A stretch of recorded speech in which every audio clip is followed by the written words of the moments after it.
नमस्कार, कठपुतली एजुकेशन में आपका हार्दिक स्वागत है। मैं पंकज शेरावत उपस्थित हूँ आपके सामने महत्वपूर्ण जानकारी लेकर। बड़ी अपडेट राजस्थान यूनिवर्सिटी से बीए पार्ट सेकंड रिजल्ट को लेकर, रिवेल रिजल्ट को लेकर यहाँ पर देखने को मिली।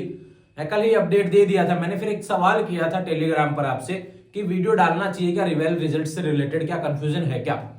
कम्युनिटी पोस्ट में भी सवाल आ रहे थे, देखने को मिल रहे थे, और कुछ सवाल इंस्टाग्राम पर भी देर रात जब मैं जवाब दे रहा था तब वहां पर भी देखने को मिले। तो सभी सवालों के जवाब से मिलाकर यहां पर एक वीडियो तैयार किया है Rajasthan university BA part second reval result से लेकर, है ना। रिजल्ट जिनको समझ में आ गया उनके लिए भी वीडियो होने वाला है, जिनको रिजल्ट समझ में नहीं आया उनके लिए भी वीडियो होने वाला है। जो फेल हो गए हैं बीए पार्ट सेकंड रिवेल लगाने के बाद भी फेल हो गए हैं, उनको क्या करना है उसके बारे में भी हम बात करेंगे। ग्रेस क्या होता है, ईएफपीटी क्या है, पास बैक फेल किस हिसाब से होता है, पासिंग मार्क्स नहीं आए, ध्यान रखें 36-72 वाला जो आंकड़ा है, 54 वाला जो आंकड़ा है, किस हिसाब से क्या रहने वाला है।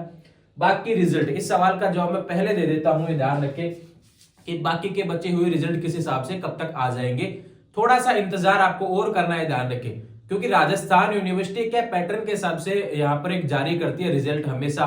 पहले बीएससी का आता है, फिर उसके सबसे पहले बीकॉम का आता है, उसके बाद बीएससी का, फिर बीए का। ठीक उसी क्रम में रिजल्ट यहाँ पर जारी हो रहे हैं। बीएससी के जारी हो चुके हैं, first year second year third year के रिवेल के रिजल्ट जारी हो चुके हैं। बीकॉम के बहुत पहले जारी हो चुके थे। बीए थर्ड ईयर और बीए सेकेंड ईयर का जारी हो चुका है, अब इंतजार है बीए फर्स्ट ईयर का। तो जल्द ही 5-7 दिन में कभी भी मतलब कि मान के चलिए रिजल्ट आ सकता है। कल भी मैं बीएससी का वीडियो जब बना रहा था तब मैंने बताया कि 5-7 दिन में देखने को मिल जाएगा बीए सेकेंड ईयर का, लेकिन तुरंत 1 घंटे बाद में रिजल्ट देखने को मिला। रिजल्ट अब आपको जल्दबाजी नहीं करनी, अब राजस्थान यूनिवर्सिटी जल्दबाजी कर रही है। उसका कारण है क्योंकि अभी एग्जाम फॉर्म जो हमेशा से नवंबर के शुरुआत में भरवाना शुरू कर देती थी यूनिवर्सिटी, दिवाली के आसपास हमेशा शुरू हो जाते थे, लेकिन दिवाली भी जा चुकी है, नवंबर भी आधा जाने को है, ध्यान रखे जा चुका है। और यहां पर एग्जाम फॉर्म राजस्थान यूनिवर्सिटी बहुत पीछे चल रही है। इस कारण से अब रिवेल के रिजल्ट जल्दी आ जाएंगे, अब देर नहीं होगी कि 4-5 महीने पहले ऑलरेडी लेट हो चुका है। तो ध्यान रहे इस मंथ एंड तक यूजी के बचे हुए रिवेल रिजल्ट, पीजी के रिवेल रिजल्ट बचे हुए हैं, वो सारे देखने को मिल जाएंगे। और एग्जाम फॉर्म आपका तभी भरा जाएगा जब आपका रिवेल रिजल्ट आ चुका हो, ध्यान रखें। सप्लीमेंट्री रिजल्ट की बात करूं तो नवंबर एंड तक आपको रिजल्ट देखने को मिल जाएंगे, ध्यान रखें, ज्यादा लेट अब होने वाला नहीं है। तो ये सवाल का जवाब हो गया इसमें, है ना। बाकी रिवेल के रिजल्ट कब तक आएंगे इसके बारे में बात हो चुकी है। बात करते पास बैक फेल। देखो जिसके पास लिखा आया है, अब काफी लोगों ने हिंदी में फोंट कर रखा हुआ तो उसके रास्ता लिखा हुआ आया होगा, ध्यान रखना। ये मतलब कि ये एक तरीके से ट्रांसलेट में प्रॉब्लम होती है, उस वजह से ले लेता है इसको हिंदी में, इंग्लिश का हिंदी वो इस हिसाब से निकालता है। जिसके पास लिखा हुआ है पास है, जिसके फेल लिखा हुआ है फेल हो चुका है, उसका मतलब क्या है, उसको सेकंड ईयर वापस से करना पड़ेगा। अब काफी विद्यार्थी क्या कहते हैं कि मुझे फर्स्ट ईयर से वापस करना पड़ेगा, क्या ऐसा नहीं है भैया। जिस क्लास में आप फेल हुए हैं वही क्लास आपको वापस से करनी पड़ेगी। अगर पहले का कोई ड्यू चल रहा है वो इस बार पास हो गया तो आपको नहीं करना है, ध्यान रखें। अगर कोई ड्यू फिर से वापस रह गया तो वापस से देना पड़ेगा, ये ध्यान रखें, ये चीज आप ध्यान रखें। बैक की बात करते हैं, बैक कैसे पता चलती है उसके बारे में हम बात करते हैं। जिसके भी ईएफपीटी लिखा आया है, जिसके भी ईएफपीटी लिखा आया है उसका मतलब ये समझना भैया यहां पर कोई ना कोई पेपर ड्यू है, ये ध्यान रखना। फर्स्ट ईयर का कोई ड्यू है या फिर सेकंड ईयर का कोई ड्यू है, ध्यान रखेंगे, इस तरीके से आपको समझ में आएगा, है ना। ईएफपीटी जिसके भी लिखा आया है, ईएफपीटी का मतलब क्या है, एलिजिबल फॉर पार्ट थर्ड, ये ध्यान रखें। फाइनल ईयर के लिए आप अप्लाई कर सकते हैं, फाइनल ईयर में हो गए हैं, लेकिन कोई ना कोई पेपर आपका सेकंड ईयर में या फर्स्ट ईयर में ड्यू चल रहा था, वो ड्यू है, ध्यान रखें। कोई पेपर एक ड्यू रह चुका है, ध्यान रखें। एक सब्जेक्ट का ड्यू रहेगा, अलग अलग सब्जेक्ट के ड्यू नहीं रख सकते हैं, अलग अलग सब्जेक्ट में आपका फेल हो जाएगा। ऑप्शनल पेपर की बात कर रहा हूं, ऑप्शनल के साथ में कंपलसरी ड्यू रख सकते हैं, चारों ड्यू रख सकते हैं, ध्यान रखें कंपलसरी वाले। तो अगर किसी के फर्स्ट ईयर के ड्यू चल रहे थे, सेकंड ईयर में भी नहीं हुए और साथ में ऑप्शनल का एक ड्यू है तो रख सकते हैं। लेकिन ऐसा नहीं होगा कि पॉलिटिकल भी रख ले, हिस्ट्री भी रख ले और क्या नाम है हिंदी का भी कोई ड्यू रह जाए, ऐसा पॉसिबल नहीं है ना। हिंदी जनरल हिंदी जो है ऐसा पॉसिबल नहीं है कि कंपलसरी के साथ में ऑप्शनल के 2 ड्यू रह जाए, ऐसा पॉसिबल नहीं है, ध्यान रखें। तो ये बात जो कि ईएफपीटी से रिलेटेड। अब ईएफपीटी जिसका लिखा है उसको क्या करना है इसके बारे में हम बात कर लेते हैं। क्या कहा गया है कि थर्ड ईयर में हो चुके हैं, यानी थर्ड ईयर का फॉर्म लगेगा, थोड़े दिनों में फॉर्म आएंगे, थर्ड ईयर का एग्जाम फॉर्म भरना है। अब जो ड्यू है उस पेपर का फॉर्म कब भरा जाएगा, तो थर्ड ईयर का जो भरेंगे ना उसी में ही वो पेपर आ जाएगा, ध्यान रखें। अलग से आपको कुछ नहीं करना, ये ध्यान रखें। थर्ड ईयर का फॉर्म भरना है, उसी में जो ड्यू वाला पेपर है उसी में काउंट हो जाएगा, उसी में फीस ऐड होके जाएगी, सारी जो है ऑनलाइन ही आएगी, ध्यान रखना। और उसको जो अपना कॉलेज है उसमें जमा करवा देंगे, ध्यान रखें। उस फॉर्म को हार्ड कॉपी का एग्जाम भरने के बाद में पेपर कब लगेंगे, जब फाइनल के पेपर लगेंगे तभी आपका जो फाइनल का एडमिट कार्ड रहेगा, ये ध्यान रखें, मार्च अप्रैल में उसी में ही आपका उस ड्यू वाला पेपर भी लिखा हुआ आएगा, अलग से ध्यान रखेंगे, है ना।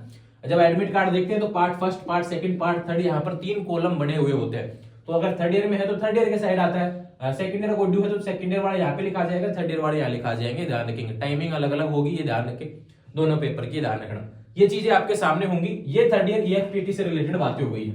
ग्रेस की बात करते हैं, दोनों सवाल एक ही, ध्यान रखें।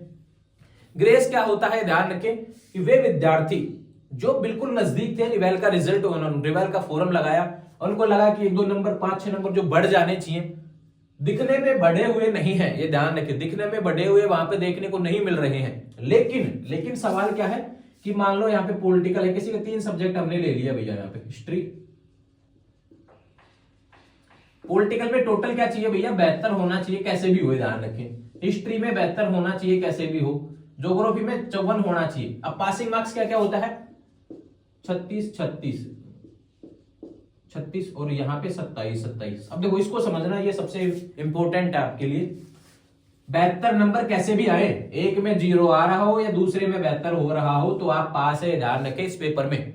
ये बात आपके सामने इंपॉर्टेंट है। 100 नंबर का एक पेपर होता है, ध्यान रखें।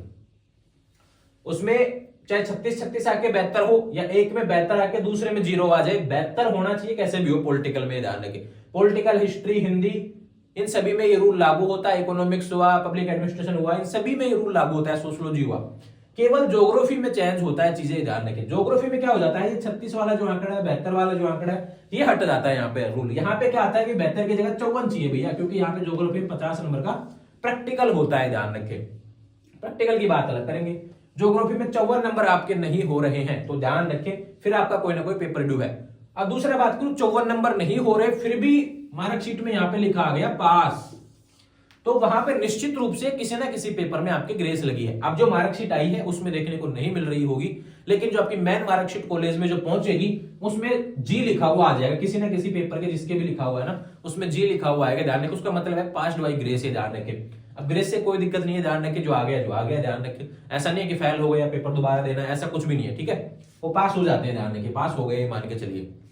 दूसरा बात करता हूं कि अब ड्यू का पता कैसे करें। सपोज दैट कि यहां पर 72 नहीं हो रहा, उदाहरण के तौर पे मैं लिख देता हूं, यहाँ पे 70 ही हुए हैं, यहाँ पे 36-34 आ रहा है, इसको हटा देते हैं 36 वाले को। सपोज दैट यहाँ पे 70 ही हो रहे हैं। अब कौन सा ड्यू है, तो 72 नहीं होता है तो उस पेपर का पासिंग मार्क्स, 100 में से पासिंग मार्क्स इसका 36 है, इसका जो 75 का जो पेपर है उसमें से पासिंग मार्क्स 27 है, ध्यान रखें, ज्योग्राफी वाले का।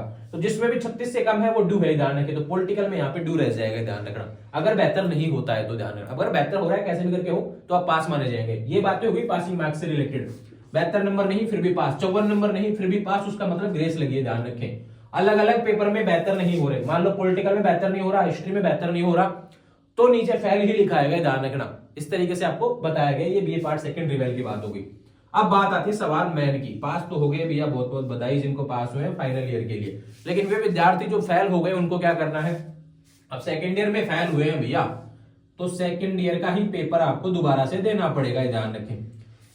अब ऑप्शन 2 होते हैं, ध्यान रखें। तो फ्रेश फोरम की शुरुआत करेंगे अगर आपको लगता है कि पहले वाले रिकॉर्ड से नहीं जाना मेरे को। दूसरा बात करूं, वे विद्यार्थी जो लगता है कि मैं बीए पार्ट सेकंड ही दोबारा से करने वाला हूं, इसी को मैं आगे करूंगा। मेरे प्रैक्टिकल अगर पेपर था, प्रैक्टिकल जो था मैंने पास कर रखा है प्रैक्टिकल, तो ध्यान रखिए प्रैक्टिकल दोबारा नहीं देना पड़ेगा, ध्यान रखना। उसमें फॉर्म जब भरेंगे तो उसमें पहले ही पूछेगा do you want to carry forward practical marks, यानी कि पहले के जो प्रैक्टिकल मार्क्स आपके मिले हुए हैं वो आप आगे वापस वही रखना चाहते हैं क्या। तो उसमें बिल्कुल आपको वहां पे ओके करना है कि हाँ मुझे पहले वाले ही प्रैक्टिकल नंबर चाहिए, मैं पेपर वापस दूंगा, ध्यान रखिए। इस तरीके की चीजें वहां पे फॉर्म में बहुत सावधानी से फॉर्म आपको भरना है। सेकंड ईयर का दोबारा भरा जाएगा, ऐसा नहीं है कि भाई आप सेकंड ईयर में फेल हो गए तो फर्स्ट ईयर से दोबारा करनी पड़ेगी, ऐसा नहीं है, ठीक है, ये ध्यान रखेंगे। और जो विद्यार्थी जो एक्स स्टूडेंट के रूप में सेकंड ईयर दिया था, अब वो नॉन कॉलेज हो जाएंगे, क्योंकि एक्स स्टूडेंट एक बार ही मौका मिलता है, बार बार एक्स स्टूडेंट नहीं हो सकते, ये ध्यान रखेंगे। ये बीए पार्ट सेकंड रिजल्ट से रिलेटेड सारी जितनी भी जानकारी थी मैंने आपको बता दी। फिर भी कोई सवाल है कमेंट कर देंगे, या फिर इंस्टाग्राम के माध्यम से अपनी मार्कशीट और अपना सवाल लिखकर भेज देंगे।